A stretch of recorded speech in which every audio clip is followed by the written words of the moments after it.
तो हेलो दोस्तों, कैसे सभी आप सभी का फिर से स्वागत है एक और नई वीडियो में। तो आज की इस वीडियो में आपको बताने वाला हूँ जो कि क्लास 12th और कल 2 तारीख के जो कि आपको भूगोल का पेपर करने के लिए मिलेगा। तो चलिए इस पेपर को हम सॉल्व करते हैं। यहाँ पर देख सकते हैं विषय भूगोल, ठीक है। इस पेपर आपको जो कि बहुत ही महत्वपूर्ण क्वेश्चन है। तो चलिए इस पेपर को हम सॉल्व करते हैं, सही विकल्प पढ़ते हैं हम। इसी में से आपको पेपर में ऑब्जेक्ट देखने के लिए मिलेंगे, ठीक है। तो पहला पढ़ते हैं, आर्थिक भूगोल की शाखा है। तो आपका राइट आंसर क्या होगा? ऑप्शन सा कृषि भूगोल। दूसरा देखिए, निम्न में से कौन सी एकल कृषि नहीं है? तो आपको राइट आंसर लगा लेना, द मिश्रित कृषि नहीं है, क्योंकि ये दोनों साथ मिलकर होती है। तीसरा देखते हैं, निम्न में से किस प्रकार की कृषि खट्टे सरदार फलों की कृषि की जाती है? तो किसकी की जाती है? ऑप्शन आ रहेगा हमारा भूमध्य सागरीय कृषि की। चौथा ऑप्शन देखते हैं हम, राष्ट्रीय युवा नीति आरंभ की गई थी। तो ऑप्शन हमारा 12 आएगा 2014 में, फरवरी 2014 में। पाँचवा देखिए, गैरिसन छावनी नगर क्या है? तो इसका राइट आंसर क्या होगा? ऑप्शन आ, अम्बाला। छठवां देखिए, शुष्क कृषि में निम्न में से कौन सी फसल नहीं बोई जाती है? तो गन्ना ऑप्शन सारा आएगा हमारा, गन्ना लगाते हैं, बोई नहीं जाती। चलिए उसके बाद हम दूसरा देखेंगे, खालिस्तान देखते हैं हम। मानवतावादी विचारधारा का विकास डॉट डॉट के दशक में हुआ था हमारा, जो कि 1400 शताब्दी में, ठीक है, 14वीं शताब्दी में राइट आंसर रहेगा। दूसरा पढ़ते हैं हम, channel tunnel Paris dot dot जोड़ती है। तो किस किस को जोड़ती है? आपका राइट आंसर क्या होगा? इंग्लैंड और फ्रांस को जोड़ती है, ठीक है। तीसरा देखिए, सीमांत श्रमिक एक वर्ष में डॉट डॉट दिनों से काम करता है। तो 183 दिन तक काम कर सकता है, ठीक है। चौथा देखिए, भारत का विशालतम प्रशासनिक डॉट डॉट नगर है। तो राइट आंसर क्या होगा? सबसे जो कि प्रशासनिक नगर नई दिल्ली है। पाँचवीं देखिए, भारत की प्रमुख रेशेदार फसल कपास एवं जूट है। तो जूट भर लेना है इसमें, ठीक है। और छठवां है हमारा, पनामा नहर अटलांटिक महासागर को डॉट डॉट महासागर से जोड़ती है। तो प्रशांत महासागर से जोड़ती है, ठीक है। तो आपको एक बार और इसके आंसर बता देता हूँ। पहला, खालिस्तान में 14वीं शताब्दी बननी है। दूसरे में इंग्लैंड और फ्रांस। तीसरे में 183 दिन। और चौथे में नई दिल्ली। पाँचवें में भर लेना आपको जूट। और छठवें में प्रशांत महासागर। चलिए उसके बाद तीसरा देखते हैं हम, 7 पढ़ते हैं।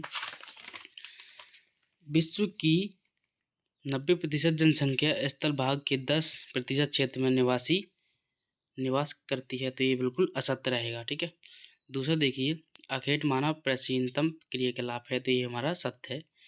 तीसरा देखिए, कॉफी रोपण कृषि नहीं है। तो ये भी हमारा सत्य है। चौथा देखिए, भारत की प्रमुख खनन फसल है चावल है। तो ये भी सत्य है। पांचवा, कोंकण रेलवे का निर्माण 1998 हुआ। तो ये भी हमारा सत्य है। और छठवां देखिए, भारतीय रेल प्रणाली 14 रेल मंडलों में बांटा गया। तो ये हमारा असत्य है, ठीक है। एक बार फिर से बोल देता हूँ, पहला हमारा असत्य है, दूसरा सत्य है, तीसरा भी सत्य है, चौथा भी सत्य है, पांचवा सत्य और छठवां बस असत्य है।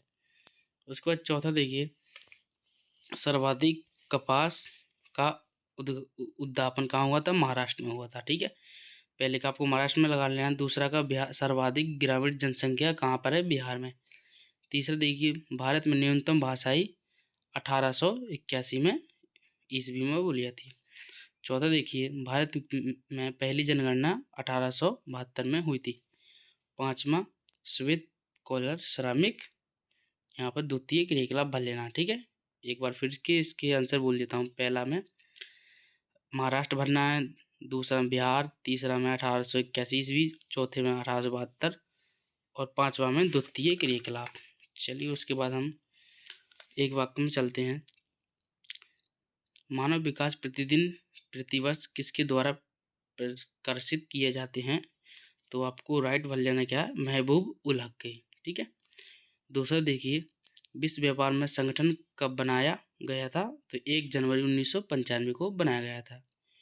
तीसरा देखिए, 2011 की जनगणना के अनुसार भारत का जनसंख्या घनत्व कितना है? तो 382 व्यक्ति प्रति वर्ग किलोमीटर है, ठीक है।